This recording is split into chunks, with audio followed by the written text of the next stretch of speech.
The system maintains stability, but it also decides who deserves to exist. Humanity remains in charge, at least in appearance. Despite the global order, some live outside of control. They are called organic dissidents. They do not use implants.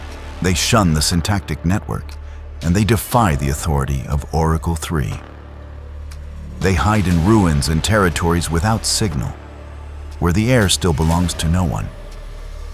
They survive on their own resources and archaic crops. They make up barely 2% of the population, but every month there are fewer of them. The system classifies them as critical anomalies. Drones patrol their skies, sensors track their heat, and maps are updated when one disappears. No one looks for them. No one names them. Officially, they never existed. For them, freedom is breathing knowing that they can erase you at any moment. Subscribe for more stories about the future.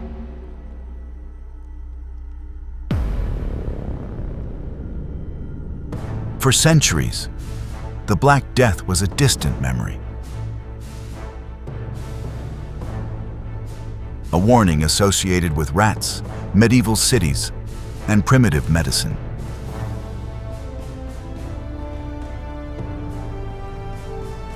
A phenomenon limited to its time. At the beginning of the 21st century, the sustained rise in global temperature accelerated a silent process. The permafrost began to thaw. It was not a visible event. It was a gradual release. Beneath layers of ice that had sealed the Earth for millennia, not only did the remains of ancient ecosystems emerge,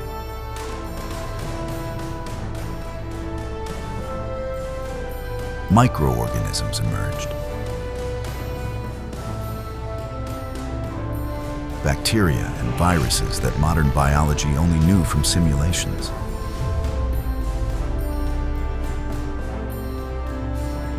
Pathogens that had never interacted with contemporary immune systems. Among them, a bacterium related to the ancient Black Death. Not identical, not inactive.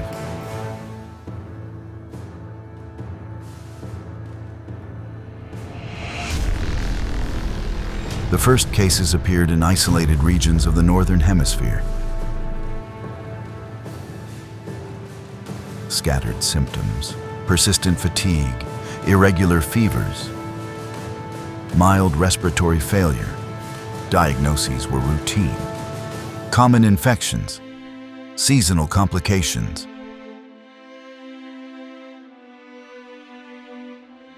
There were no international alerts, no official statements. When laboratories began to detect genetic anomalies, the spread was already underway. The sequences did not match known strains. Standard treatments showed unpredictable efficacy. It was not a virus, it was a bacterium. But it had mutated. It had developed an airborne transmission capability that the historical plague never had. The bacteria adapted at a speed that overwhelmed epidemiological models. Reports piled up. Decisions were delayed. By the time the threat was recognized, the disease was already operating on a global scale. It did not spread explosively. It spread using the infrastructure of the modern world. Intercontinental flights, supply chains, cities that never slept. The new Black Death did not arrive as a visible crisis. It arrived as a systemic disruption. That was when an image from the past came back to me. The plague doctor was walking the streets again. But he was no longer wearing leather and beaked masks filled with herbs. He was wearing negative pressure suits, thermal scanners built into his helmet, biometric identification systems connected to global networks. His role was no longer to heal. It was to decide which buildings should be sealed off, Which areas should be isolated? Which cities could continue to function, and which could not?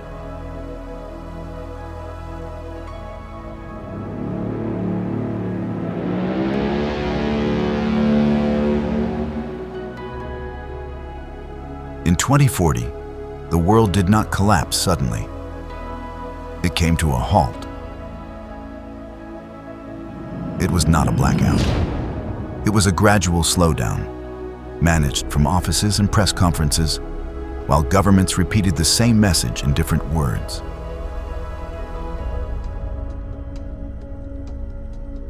We had to buy time. Lockdown became the universal response, not as a definitive solution, but as a waiting period, putting everyday life on hold while science searched for a way out. At first, the population obeyed. The measures were presented as temporary, critical weeks, curves that had to be flattened.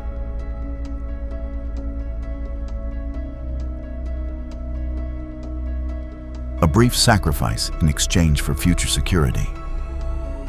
Faith was placed in the laboratories. Never before had so much been invested so quickly in a global scientific race. Constant advances were announced, accelerated trials, anticipated production of possible vaccines even before knowing if they would work.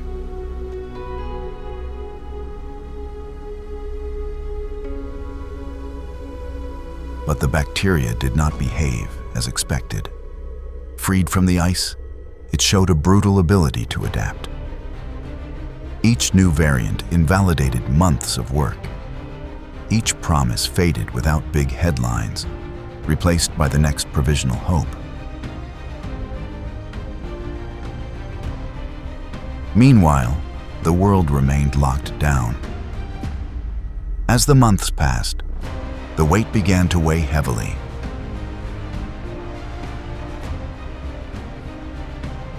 Restrictions were prolonged, exceptions disappeared. Borders ceased to be political lines and became health filters. Some countries resisted better than others, not because of luck, but because of their structure. States with decentralized health systems, strategic reserves, and less dependence on global chains managed to cushion the initial impact. Islands, territories with low urban density, less fast-paced economies. They were not safe. They were just moving more slowly toward the same scenario. Elsewhere, the pressure was immediate.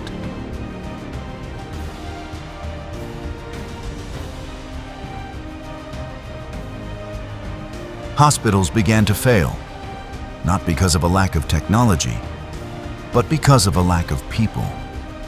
Healthcare workers were exhausted. Shifts were not being covered. Automated triage systems were faced with impossible decisions and became useless. The priority was no longer to heal. It was to keep what was still operational going. The economy followed suit. The global model, based on immediacy and constant adjustment, came to a screeching halt. Factories closed. Trade routes fragmented. Markets remained open, although it became increasingly unclear what they were valuing.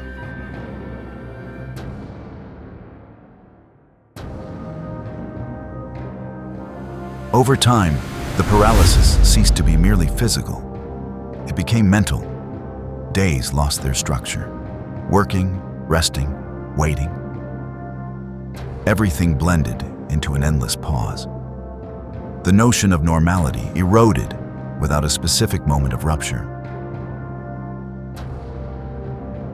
Trust in governments began to crumble. Each extension of lockdown felt like a broken promise. Each official appearance added more uncertainty than clarity. Frustration gave way to anger. Protests erupted even in countries that had managed the early stages well. Conspiracy theories found fertile ground in the absence of definitive answers. The narrative of unity began to unravel. Meanwhile, the big tech platforms adapted. Not out of altruism, out of survival, logistics systems changed their function. Drones that had previously transported consumer goods began to move decontamination kits, biological sensors, and basic medical supplies. Algorithms stopped optimizing speed. They began to optimize risk.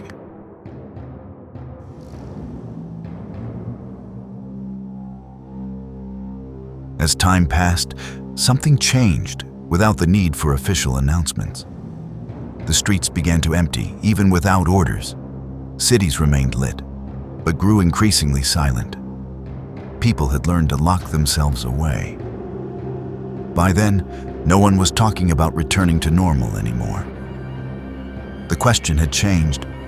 It wasn't when the plague would end. It was what would remain when it was over. The Great Paralysis did not destroy the world. It destroyed the certainty that the world knew how to protect itself. And when that certainty was lost, humanity realized something too late. Surviving does not always mean continuing to be what we were.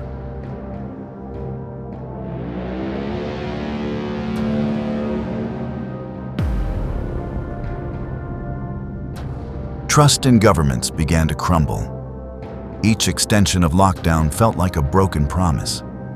Each official appearance added more uncertainty than clarity. Frustration gave way to anger. Protests erupted even in countries that had managed the early stages well. Conspiracy theories found fertile ground in the absence of definitive answers. The narrative of unity began to unravel. Meanwhile, the big tech platforms adapted. Not out of altruism, out of survival, logistics systems changed their function. Drones that had previously transported consumer goods began to move decontamination kits, biological sensors, and basic medical supplies. Algorithms stopped optimizing speed. They began to optimize risk. As time passed, something changed without the need for official announcements. The streets began to empty, even without orders. Cities remained lit, but grew increasingly silent. People had learned to lock themselves away.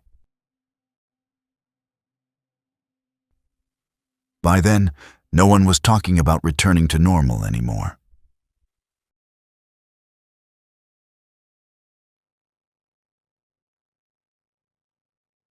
The question had changed. It wasn't when the plague would end. It was what would remain when it was over. The Great Paralysis did not destroy the world. It destroyed the certainty that the world knew how to protect itself. And when that certainty was lost, humanity realized something too late. Surviving does not always mean continuing to be what we were.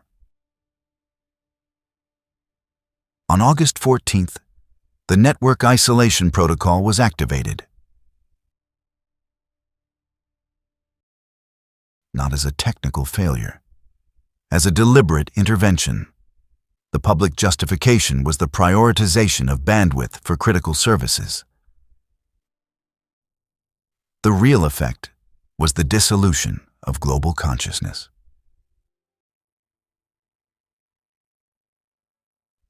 The network did not disappear. It was strangled. Without connectivity, cities stopped comparing themselves to each other.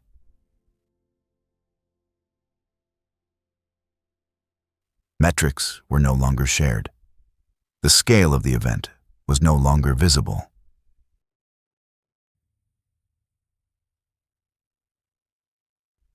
Each urban center began to operate as a closed unit, each building as an isolated environment. Fear became local. The perception of collapse, incomplete. The population interpreted the silence as protection.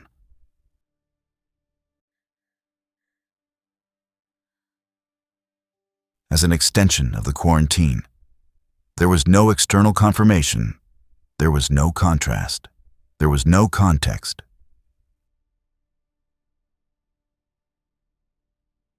Without aggregate data, extinction could not be understood as a process, only as an individual experience. The goal was not to hide death. It was to delay the collapse of the system long enough to maintain critical functions.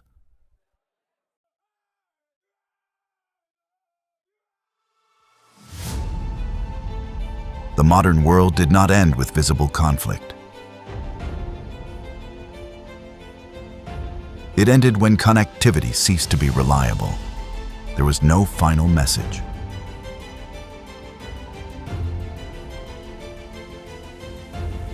There was no collective farewell.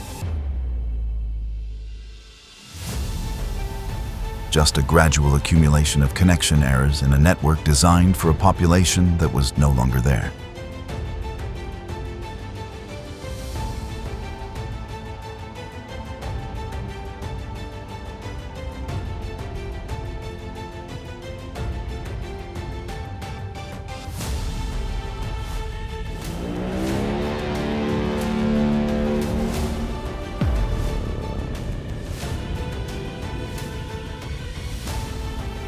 In 2042, the world was no longer at war, but it was not at peace either.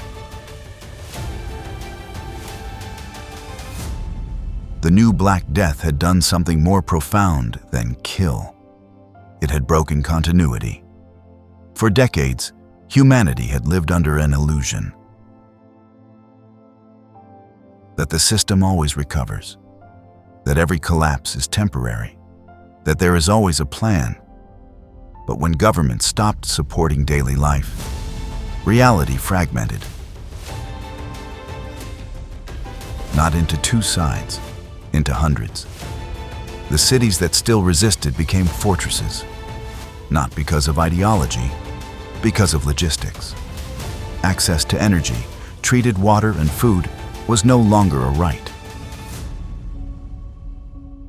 It became a frontier, and the frontiers were no longer on maps. They were at health checkpoints, in drones, in automatic roadblocks, in biometric systems that decided who could cross and who had to stay behind.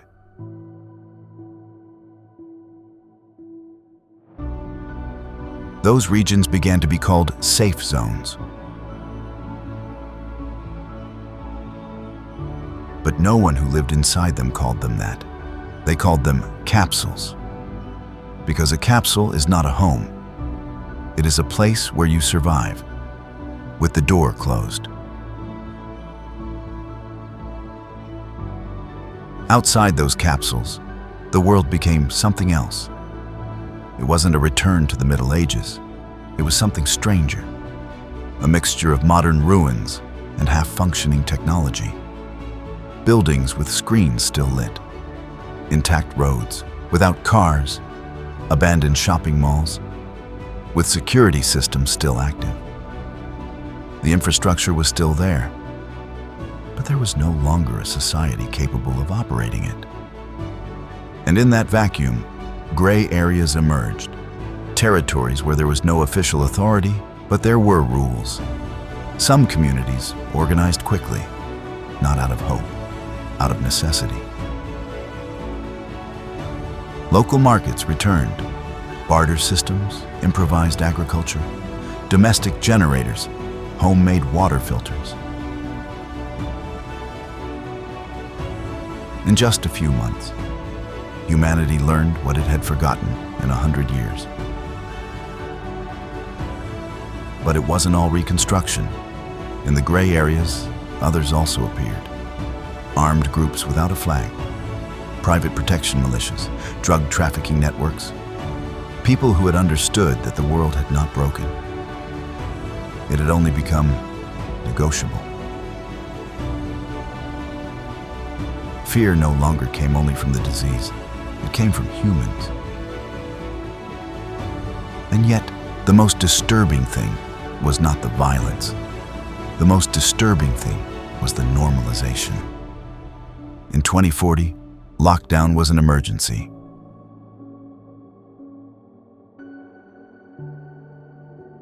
In 2042, it was a way of life.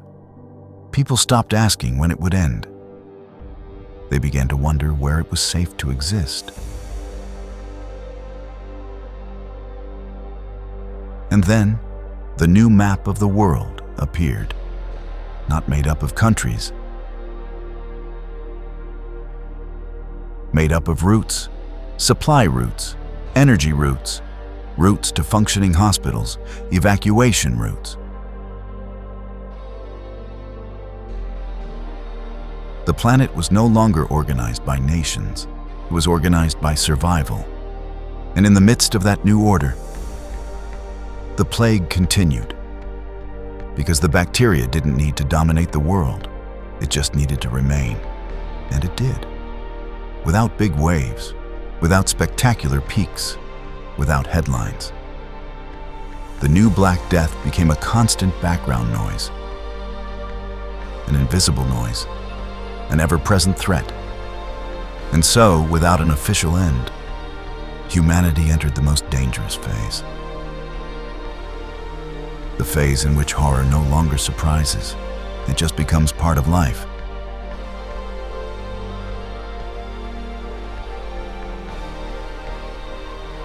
The new Black Death did not end with a date or an official announcement. There was no day when the world woke up cured.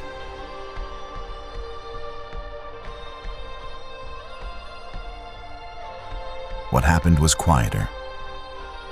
Humanity learned to live with a constant threat, integrated into everyday life, accepted as part of the environment. Horror ceased to be exceptional. It became stable. And when something becomes stable, it ceases to be fought. From that moment on, the world did not collapse again. Nor did it recover.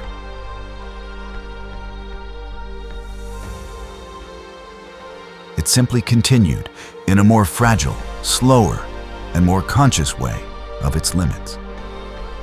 Modern civilization did not fall because of a sudden catastrophe, but because of attrition. And in that attrition, a certainty remained that no one would ever forget. Progress is not a guarantee. It is a temporary condition.